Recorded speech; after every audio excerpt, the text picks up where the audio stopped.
मैं डॉक्टर शांतनु देशपांडे। मैं एक इंटरनेशनल कार्डियोलॉजिस्ट हूँ। मैं थाना में डॉक्टर गोडबोले हॉस्पिटल में काम करता हूँ।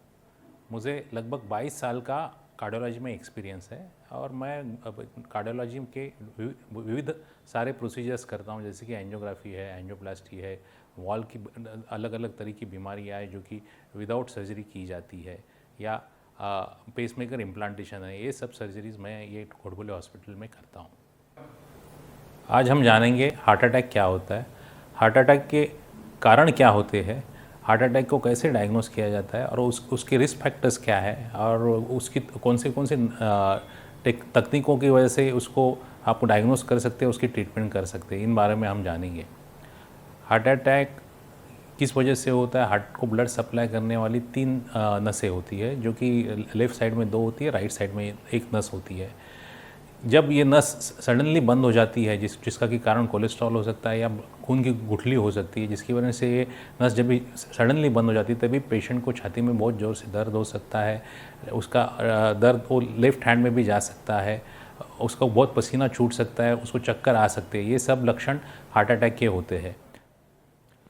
हार्ट अटैक को डायग्नोस कैसे किया जाता है, पहचाना कैसे कैसे जाता है? जब भी किसी को हार्ट में या छाती में, जो कि सेंटर में होता है, छाती में बहुत ज़ोर से दर्द हो जाए, वो लेफ़्ट साइड का दर्द नहीं, लेफ़्ट सेंटर में चेस्ट होके वो कभी लेफ़्ट हैंड में जा रहा है, बहुत पसीना छूट रहा है, तो आपने तुरंत कोई नज़दीक के हॉस्पिटल में जाके आपका ईसीजी करना चाहिए। अगर पहली डायग्नोस्टिक टेस्ट ये ईसीजी होती है। ईसीजी के ऊपर आपका हार्ट अटैक डायग्नोस होता है। लेकिन कभी कुछ पेशेंट्स में ईसीजी नॉर्मल भी हो सकता है। ऐसी सिचुएशन में हम लोग कुछ ब्लड के टेस्ट कहते हैं, उसको ट्रोपोनिन्स या कार्डियक एंजाइम्स ऐसा कहा जाता है। ये ब्लड टेस्ट जिसका कि रिजल्ट इमीडिएटली 10 से 15 मिनट में आ जाता है। उसमें हमें पता चलता है कि हार्ट अटैक है या नहीं है। कुछ पेशेंट्स में वो भी नॉर्मल आ सकता है, तो बहुत हाई सस्पिशन रहता है, तभी हम और कुछ डायग्नोस्टिक्स टेस्ट करते हैं, या फिर से ये सब टेस्ट रिपीट किए जाते हैं एडमिट करके पेशेंट को 1 या 2 घंटे के बाद में। ये क्यों ज़रूरी है? हार्ट अटैक इमीडिएटली डायग्नोस करना क्यों ज़रूरी है? क्योंकि उसकी तुरंत इलाज करने के बाद पेशेंट की जान बच सकती है। 50% पेशेंट की मौत हो जाती है हार्ट अटैक के पहले घंटे में। तो इसीलिए आपको जब भी छाती में दर्द होता है, आपको इमीडिएटली नज़दीक के हॉस्पिटल में जाके दिखाना चाहिए। अभी हार्ट अटैक की डायग्नोसिस के लिए और कोई टेस्ट किया जाता है, जैसे कि इकोकार्डियोग्राफी। इकोकार्डियोग्राफी एक टेस्ट है जिसमें कि हम इसको आप ब्रीफली कह सकते हैं कि आपके हार्ट की सोनोग्राफी है, जिसके अंदर हम आप हार्ट हार्ट की एग्जामिनेशन की जाती है, जिसके लिए ये कोई भी हॉस्पिटल में इमीडिएटली हो जाती है टेस्ट। इसमें आपको पता चलेगा कि हार्ट के वॉल का स्ट्रक्चर्स कैसा है, हार्ट का पंपिंग कैसा है, पंपिंग की क्या वैल्यू है, हार्ट के कोई वॉल में छोटापन हुआ या नहीं हुआ है, हार्ट में कुछ होल्स है या नहीं है। ये टेस्ट हम इकोकार्डियोग्राफी इसे कहते हैं। एक टेस्ट रहती है जिसके लिए जो कि एक अहम टेस्ट है हार्ट अटैक के पेशेंट के लिए। अभी कोई पेशेंट को छाती में दर्द नहीं है, सिर्फ वो अच्छा खासा चलता फिरता पेशेंट है, लेकिन उसको डर लगता है कि मुझे हार्ट अटैक होगा या नहीं होगा। उसने कौन से टेस्ट करने चाहिए? उसने सबसे पहले तो बेसिक कुछ टेस्ट रहते हैं, जिसकी कि ब्लड टेस्ट है, ईसीजी है, और ब्लड टेस्ट में हम शुगर चेक करते हैं। HbA1c में 3 महीने की एवरेज शुगर चेक की जाती है। कोलेस्ट्रॉल चेक किया जाता है, जिसमें कि LDL कोलेस्ट्रॉल माने बैड कोलेस्ट्रॉल, और HDL कोलेस्ट्रॉल यानी गुड कोलेस्ट्रॉल भी चेक किया जाता है। ये हमें एक पेशेंट के लिए कितनी रिस्क है ये बताता है। हम और हिस्ट्री भी लेते हैं पेशेंट की, अगर पेशेंट को फैमिली हिस्ट्री है नहीं है, ये सब चीज़ें देखी जाती है। इसके बाद पेशेंट को कुछ एडिशनल टेस्ट, जैसे कि स्ट्रेस टेस्ट एडवाइस की जा सकती है। स्ट्रेस टेस्ट एक टेस्ट है जिसके अंदर कि आपको ट्रेडमिल पे चलाया जाएगा और तभी एक ईसीजी किया जाता है। जब भी आप चलते हो, हार्ट को ज़ोर से पंप करना पड़ता है, हार्ट की रेट बढ़ती है, हार्ट की गति बढ़ती है, हार्ट की ऑक्सीजन डिमांड बढ़ती है।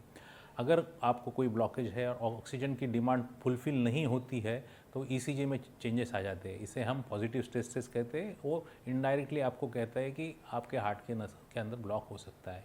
और कोई एडिशनल टेस्ट है, जैसे कि डोबिटामिन स्ट्रेस इको और स्ट्रेस थैलियम। ये सब स्ट्रेस टेस्ट के एडवांस वर्जन है, जिसके अंदर की इमेजिंग ऐड किया जाता है, जैसे कि इको किया जाएगा, साथ में आपका थैलियम टेस्ट किया जाएगा।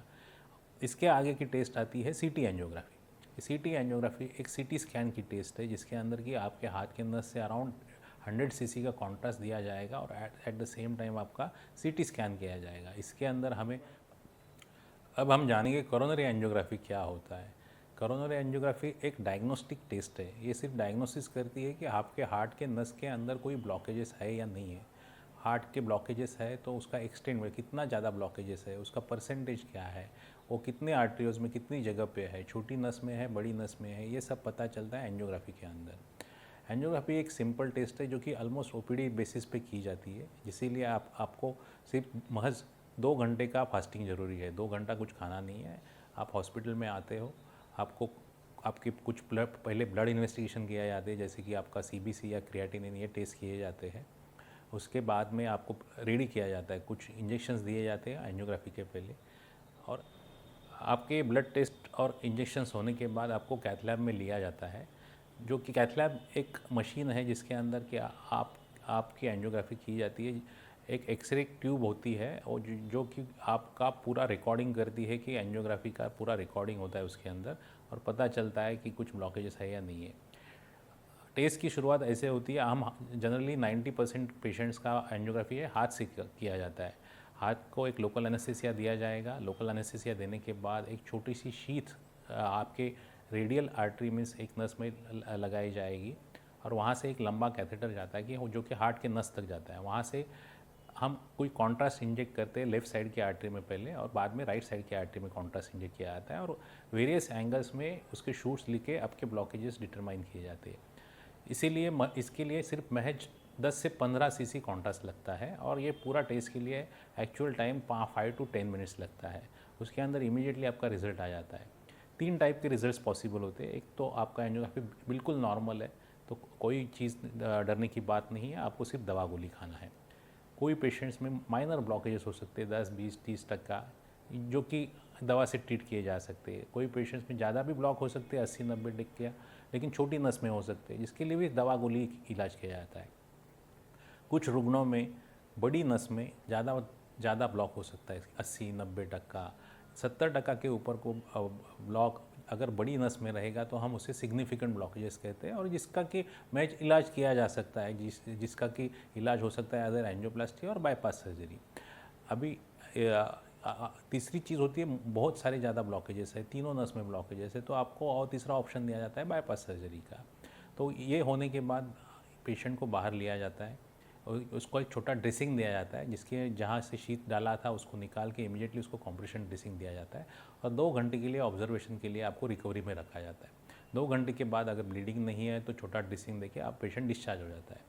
एंजियोग्राफी में क्या साइड इफ़ेक्ट्स हो सकते हैं, सबका डर रहता है कि एंजियोग्राफी में कुछ प्रॉब्लम हो सकता है। Angiography relatively very safe procedure है, इसमें बहुत रेयर कॉम्प्लिकेशंस रहते हैं। सबसे कॉमन साइड इफ़ेक्ट रहता है कि हाथ में दर्द होना। इसके लिए लोकल एनेस्थीसिया दिया जाता है या पेन किलर्स दिए जाते हैं कभी कभी पेशेंट्स को डिस्चार्ज के टाइम, और उसको आइस लगाने के लिए कहा जाता है। कोई पेशेंट को स्वेलिंग आ सकता है, रेयरली ब्लीडिंग भी हो सकता है इस चीज़ों से। अगर ब्लीडिंग होता है तो हम हॉस्पिटल में रिपोर्ट करने के लिए बोलते हैं।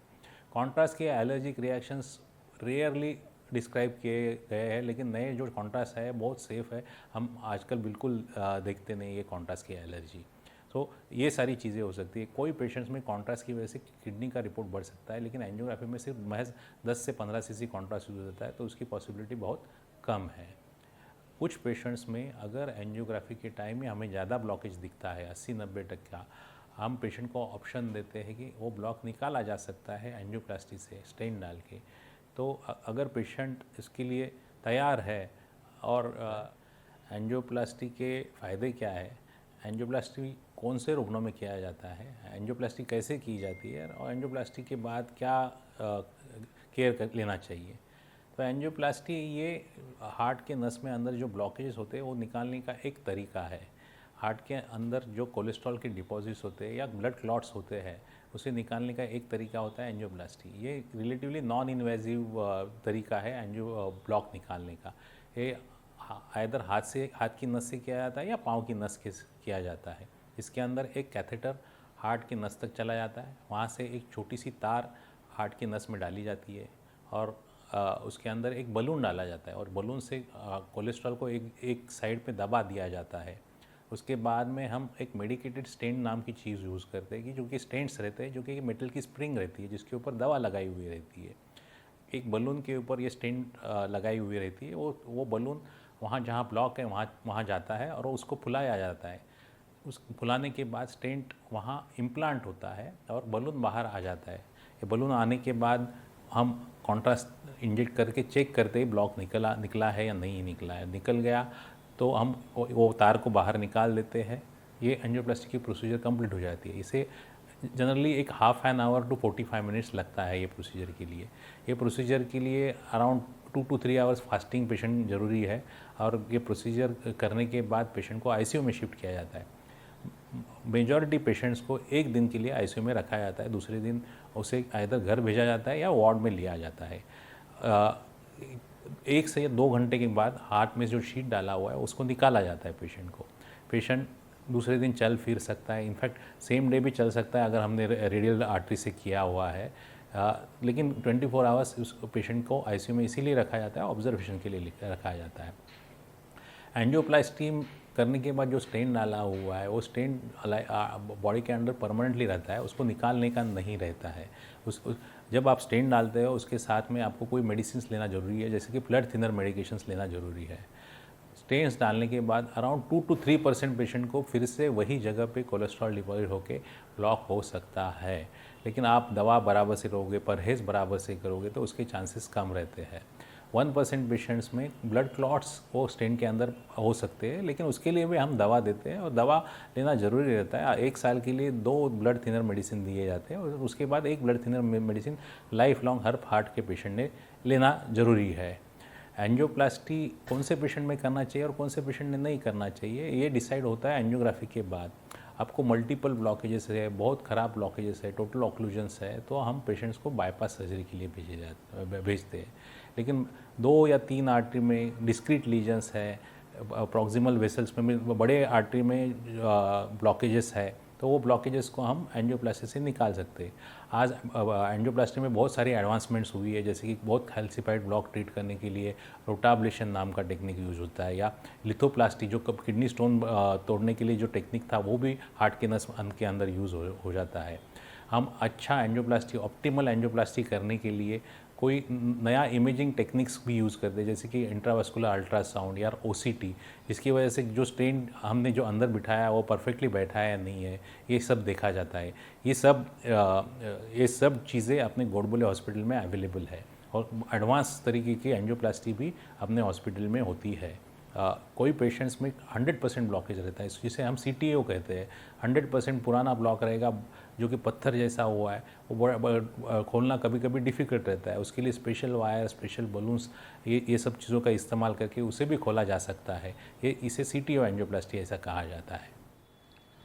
आप किसी को छाती में दर्द होता है या कोई हार्ट की शिकायत है तो आप कभी भी गोडबोले हॉस्पिटल में आ सकते हो। हम 24 घंटा यहाँ अवेलेबल है। कोई भी हार्ट का पेशेंट जो कि छाती में दर्द होता है रात को भी यहाँ आएगा तो हम इमीडिएटली उसका ECG करके, अगर हार्ट अटैक होता है तो हम इमीडिएट उसकी प्राइमरी एंजियोप्लास्टी करते हैं। प्राइमरी एंजियोप्लास्टी मैंने रात को जब भी छाती में दर्द होता है विदिन 90 मिनट उसका एंजियोप्लास्टी करना ज़रूरी रहता है, जो कि पेशेंट की जान बचा सकता है। ये भी हॉस्पिटल में 24 घंटा 24/7 अवेलेबल होती है। आपको कभी लगता है मुझे हार्ट का प्रॉब्लम है, मुझे रिस्क फैक्टर है, आपको रूटीन टेस्ट करके देना है, जैसे कि इको, स्ट्रेस टेस्ट, वो भी अवेलेबल है